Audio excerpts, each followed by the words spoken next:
name is Leonard Simpson, and I've been practicing in the financial service industry for about 34 years now. And I concentrate primarily in working with attorneys that have small or solo practices. And we're joined today by Mike Chastain, a practicing attorney here in Sacramento, and he's been equally in his profession for 34 plus years. And we're going to talk today about disability insurance.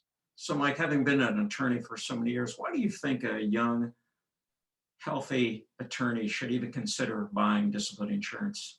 Certainly in my youth, I felt like I was pretty indestructible. And the idea of needing insurance because something might happen to me was pretty foreign. But I'll tell you, one day I was out riding my bike with a group of folks, and a buddy of mine took a horrendous crash right in front of me. I was lucky that I was able to avoid it. I wound up breaking both of his wrists, his collarbone, and had a massive concussion. And he was healthy and in good shape. And it occurred to me that, but for who knows what, that definitely could have been me, and it could have put me out for quite a while. And then I started to think to myself, well, you know what would happen if in my practice I couldn't show up for work? What would happen to my employees? What would happen to my clients?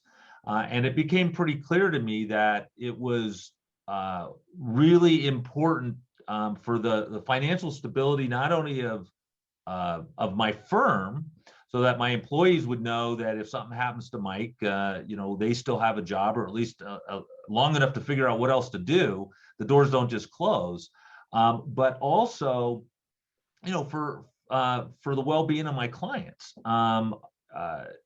Having basically a succession plan of some sort, having something in place that if something happens to you, it is possible that something's going to happen. I've invested a great deal of time, sweat, blood, and tears, and my life in building this firm, building it into an asset, and to fail to insure it in some fashion, I think is a monumental mistake.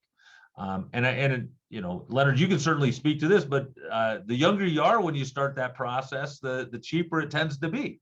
Waiting until you're, a little gray in the beard means that, the cost is going to be a little bit higher. So for young attorneys, it's, in my view, it is, it's just part of the cost of doing business. It's like paying for your bar card. It's like, having the computer and getting the software. This is just one of those things that you really need to have so that you can feel comfortable with the idea that if something happens, and you hope for the best, but you got to plan for the worst, right? And if something happens, that your firm can continue on, and that you continue to have income, while you're recovering from whatever it is that's occurred.